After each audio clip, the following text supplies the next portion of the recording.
Welcome to Occupational Hygiene. It's so nice to see you again. My name is Yiji. In today's lesson, we are going to introduce the third section of occupational hygiene, heat stress.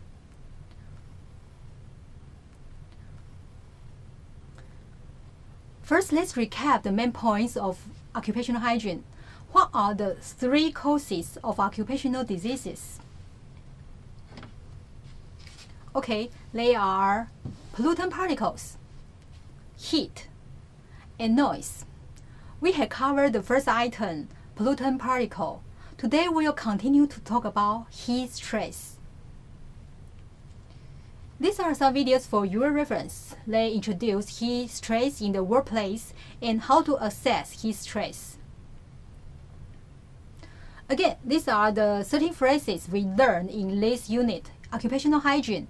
Can you pick up the 4 phrases regarding heat disorders? And please pause this video while you are thinking.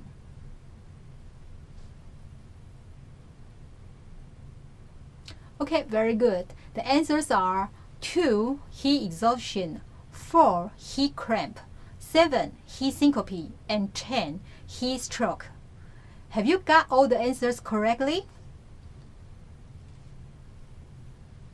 So these are the 4 disorders: heat exhaustion, heat cramp, heat syncope, and heat stroke.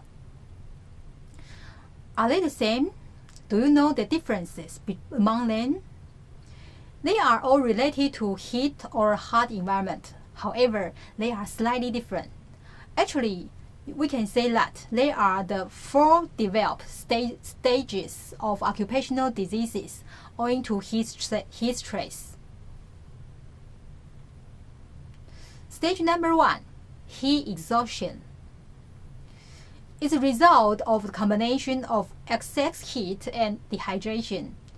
It means people are in a hot environment and lack of water. Dehydration means that the body loses water. For example, I'm in a hot environment. I sweat a lot, and I'm unable to regulate the body temperature. However, I do not drink enough water to compensate the loss of water owing to sweating.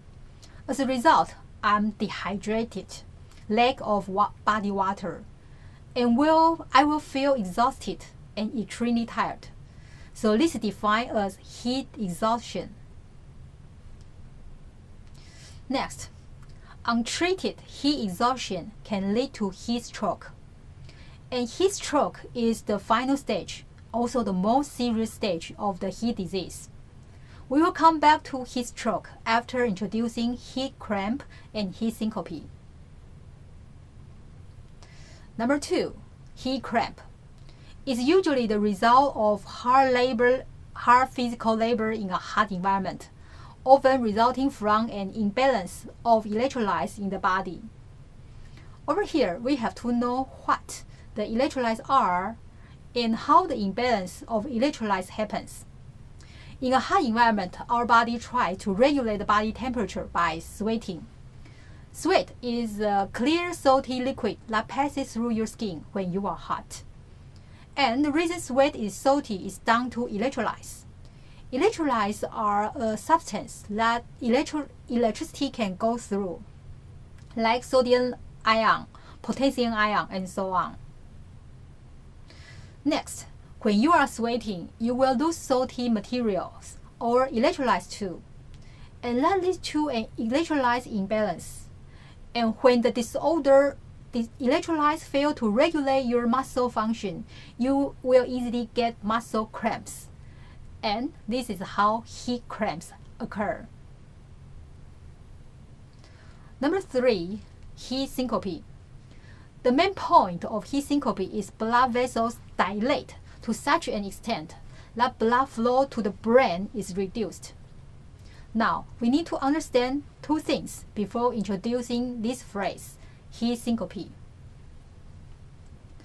Number 1, which organ in our body needs blood or oxygen the most? Blood is the resource of oxygen for body cells. Number 2, what will happen to you if the organ is short of blood or oxygen? Now, let's look at the first question. Which organ in our body needs blood or oxygen the most?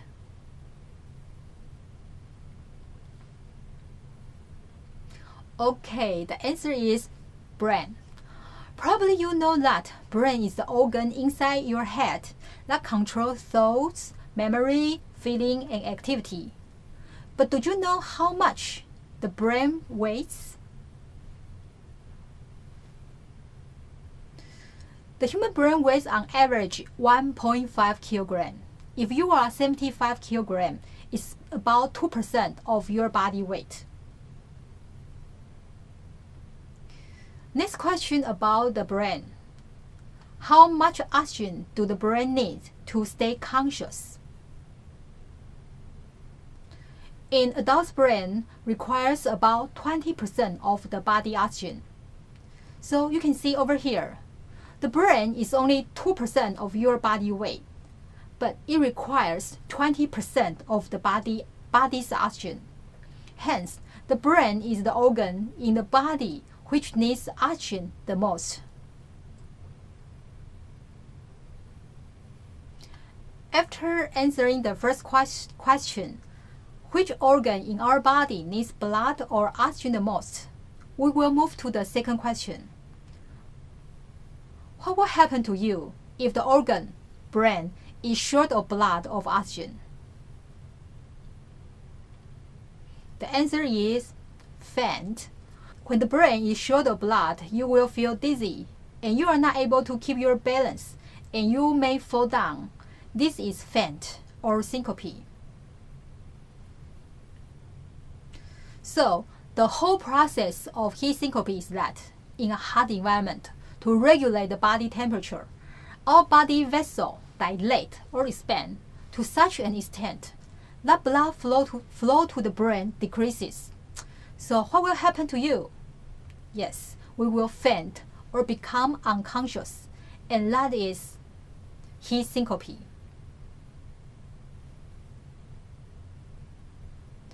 So far, we have looked at the heat exhaustion, heat cramp, and heat syncope.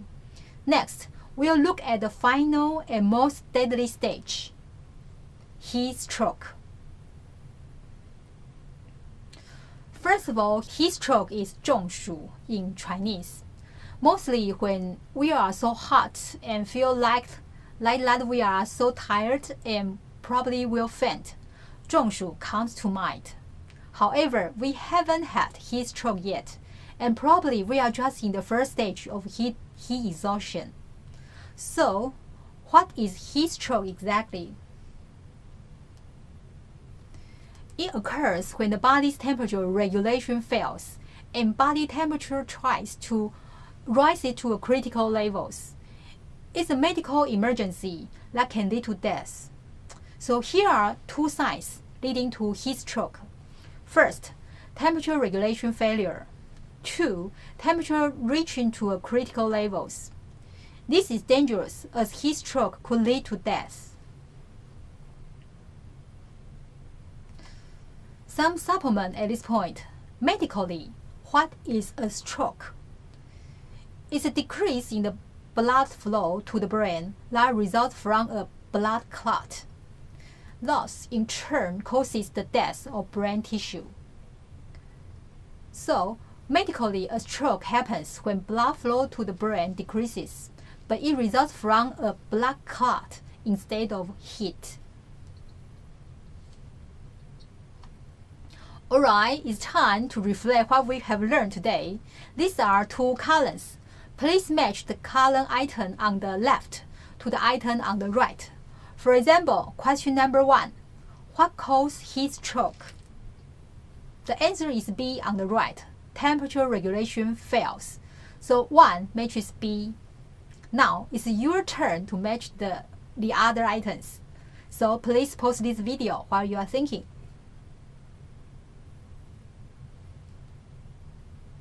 Here are the answers: 1B, 2A, 3E, 4C, 5D. Have you got it all correctly? Well, that's all from me today. It's been a great pleasure to share this section, Introduction to Heat Stress. Thank you for watching this video. I will see you in the next one. Goodbye.